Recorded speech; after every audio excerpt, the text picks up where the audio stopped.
గూగుల్‌తో ఎంఓయూనా? లేకపోతే అదానీతో ఎంఓయూవా? అదానీతో కుదిరిన ఎంఓయూలో భాగంగా గూగుల్ అదానీతో ఒప్పందం చేసుకుంటే అది గూగుల్‌తో ప్రత్యక్ష ఒప్పందం అన్నటువంటిది ప్రభుత్వం చెప్పిందన్నది వైసీపీ వాదన.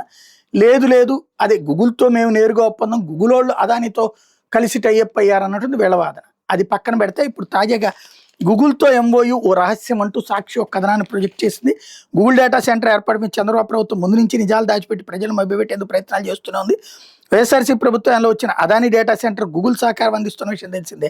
ఈ వాస్తవాన్ని దాచేసి తామే గూగుల్ని తెచ్చినట్టు వస్తుంది గూగుల్ డేటా సెంటర్ అంటూ బాకాలు ఊదిన చంద్రబాబు అనుకో అసలు నిజాన్ని దాచిపెట్టేందుకు కష్టాలు పడుతున్నారు. చివరి గూగుల్ డేటా సెంటర్కి సంబంధించిన ఒప్పందం వివరాలు కూడా బయటపెట్టేందుకు భయపడుతున్నారు. గూగుల్తో ప్రభుత్వం చేసుకున్న ఎంఓయూకి సంబంధించిన వివరాలు ఇవ్వాలంటూ సమాచార హక్కు చట్టం ద్వారా దరఖాస్తు చేసుకుంటే వివరాలు ఇవ్వకూడదు, పక్కా కాన్ఫిడెన్షియల్ అంటూ సమాధానం ఇవ్వడం చర్చనీయాంశంగా మారింది. విశాఖపట్నం అనకాపల్లి జిల్లాలో ఏర్పాటు చేస్తున్న చంద్రబాబు ప్రభుత్వం చెబుతున్న గూగుల్ డేటా సెంటర్కి సంబంధించిన ఎంఓయూ వివరాలు ఇవ్వాలంటూ అనకాపల్లి జిల్లాకు చెందిన బుద్ధా చక్రధర్ గత నెల 4వ తేదీన ఏపీఐఐసికి సమాచార హక్కు చట్టం ద్వారా దరఖాస్తు చేసుకున్నారు. దీని మీద ఏపీ రాష్ట్ర సచివాలయం అసిస్టెంట్ సెక్రటరీ పేరుతో ప్రభుత్వ పోస్టు ద్వారా పంపిన జవాబు శనివారం చక్రధర్కి చేరింది.